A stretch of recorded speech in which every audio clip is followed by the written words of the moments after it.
It was in Riga, one of the great seaports of the Russian Empire. A young man sat at an office desk in a large business building with a pencil in his hand, his eyes running up and down columns of figures. That afternoon's shadows were lengthening and the day's work was drawing to a close. The young man was worried. The expression on his face betrayed the fact that something of an unusual nature was bothering him. For some reason, the figures, the calculations he was doing, refused to total correctly. 2 or 3 times, he lifted his head and stared restlessly as he glanced out of the window. At last, throwing down his pencil, he got up and walked to the window, and he stood gazing out on the street. Russian and Lettish workmen were trudging towards their home.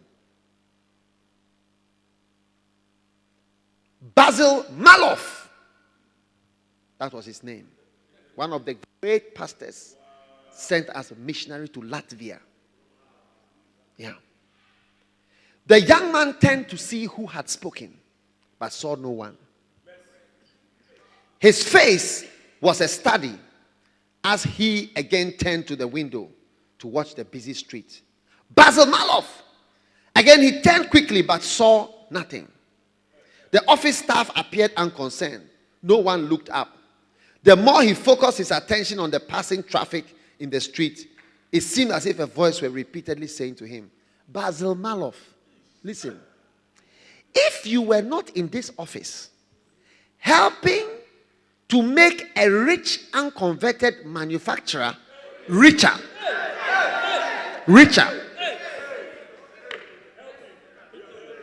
you are helping to make a rich unconverted manufacturer richer still. You could go into the streets to tell others of Christ. Your employer can easily find other unconverted young men to do your work here as well as you. But if you, who have been saved, will not go, no one can take your place. Basil Malof. Frightened by this voice, Basil tried to brush it aside. No, he said, I cannot be a missionary. I have no gift of preaching. I cannot go. And he went back to his desk. A day or two later, the same voice within him spoke again. And he was forced to get up from his chair and look out of the window. Hundreds of people were passing by. Workmen in their factory blouses, black with smoke. Women with napkins, riding their vehicles. That it might be to his own imagination, he turned and resumed his work. 2 times 2 makes 4. 8 times 7 are 56. 7 from 12 leaves 5. 9 and 3 are, let me see, 9. And no one to take your place. Oh, what am I doing? You see, he was thinking 7 times 3, 2 times 4. And then the word will come, no one to take your place. No one to take your place. Whatever ails me. Again, he stole from his desk to the window and watched once more the throngs that seemed to pass along the street. Basil Malof! Basil Malof! The voice said once more, Basil, do you see those hungry multitudes? Yes, he saw them. His vision was now penetrating further and further. All of Latvia was spread before him. Russia, with its teeming millions, loomed up in a moment of time. Moscow, St. Petersburg, appeared quickly. Moscow with its famous Kremlin at the center and 1,600 Greek Catholic churches. Then Siberia. Yes, he saw them. He saw them all in one brief moment as the vision passed before him. Basil Malof pleaded the voice within his soul. If you don't go, no one will. I have no other. There are many who can do your work here, but none can do the one over there. Basil Malof was a man of quick action. In a moment, his mind was made up. The voice could not be ignored. The call had been too clear for hesitancy. He would not be disobedient to the heavenly vision. He made his decision to respond and turned his eyes toward the mission field. His knowledge of mission fields was as yet limited. He knew something of C.H. Spurgeon, the preacher of preachers in London. having translated one of his sermons from German to Latvian. His knowledge of English was, however, limited to a few words. Procuring a dictionary, he looked up the words he needed and wrote to this Spurgeon. Another letter he sent in the same mail to his parents in Tukum, intimating to them his decision to go on the mission field. Send a message to his parents. A reply came from London, the Bible school. Come. There was also a reply from his parents. He took the letter to a nearby cemetery, whereby it was his custom to eat his noonday lunch and to meditate. And he sat down near a tombstone and hesitatingly read his mother's letter. This is his mother's letter. Dear Basil, he was still the little boy to his mother, even though he had grown to manhood. Dear Basil, are you going to leave us? Is that all you care for your poor old parents?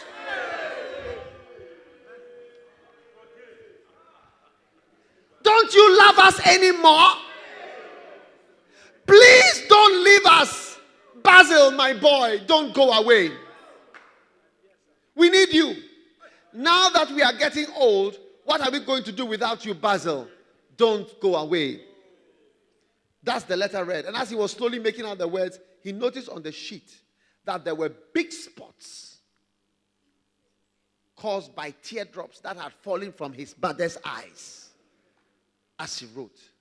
For a while, he stood looking in space, rigid as the tombstones around him. His poverty-stricken parents needed his aid. Huh? The salary of his father, one of the early pioneer preachers of Latvia, did not reach $100 a year. And he had a family of 8 to keep. In his youth, his father had left a much better position in order that he might become a gospel preacher. And now, when his older son was beginning to send his aged parents monthly support from his earnings, he was about to leave them to go away to a far-off land, perhaps never to see them again. When he was just earning some money. You see, all the problems we have, there is nothing new. Basil's mind was wandering to the old home in Tukum. Only one room, a dining room, kitchen, parlor, study combined in one. Then before his vision loomed his father, his face buried in his hands, pleading with God for souls, tears streaming from his eyes, while his mother was painfully bending over a wash tub.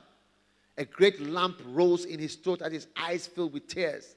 For some minutes he sobbed as if his heart would break. Then he engaged in agonizing prayer. For a moment he stood and, taking the letter of Jesus from his pocket, he read, "Go ye into all the world and preach the gospel to every creature. He that loveth father or mother more than me is not worthy of me. And if any man will come after me, let him deny himself and take up his cross and follow me." He read the letter from Jesus. These words were burning in his soul. Parents or God? Should he listen to his mother's appeal or should he obey God? Oh, what a battle. Fiercely the struggle raged within him. His eyes were closed. His face was drawn as he fought his battle. Surely he loved his parents. He would like to make himself responsible for them in their old age. His godly parents deserve his support and gratitude for their parental care. Where is the word? And love for him in his childhood. But again, he seemed to see before him as if eliminated the words, "He that loveth father or mother more than me is not worthy of me." Hey. Whosoever be he of you that forsaketh not all, he cannot be my disciple. His mother's words, "Don't you love us anymore? Is that what you care for your old poor parents?" seemed to stab at the very core of his heart. God knows he cared so much for his parents, and the violent struggle was almost crushing him to death. He stood up and went to a newly filled tomb covered with fresh wreaths and flowers, and with a large cast iron cross embedded among them at the end of the tomb. In his left hand, he was holding his mother's letter, and in his right hand, the letter of Jesus, the New Testament. He fell upon his knees, confronting the cast iron cross.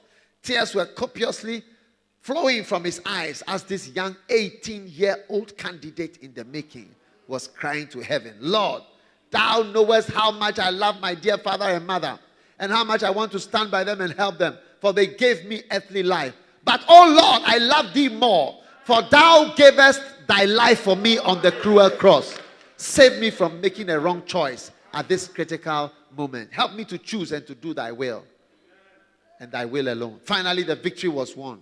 Tears flowing freely while his whole body shook with sobs, when slowly his left hand with his mother's letter went down, and his right hand with the New Testament was lifted up high towards heaven.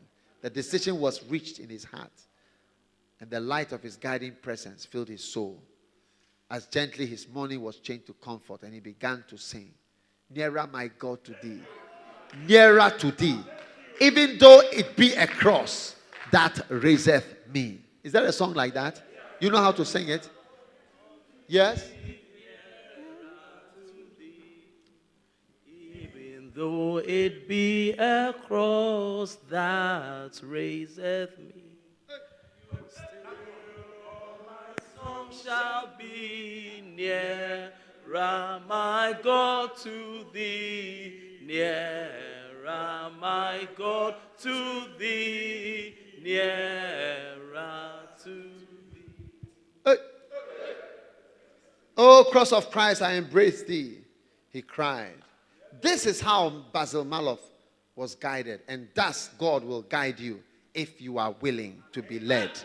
For you also may know his will. You too may hear his call. Hallelujah. Sit down.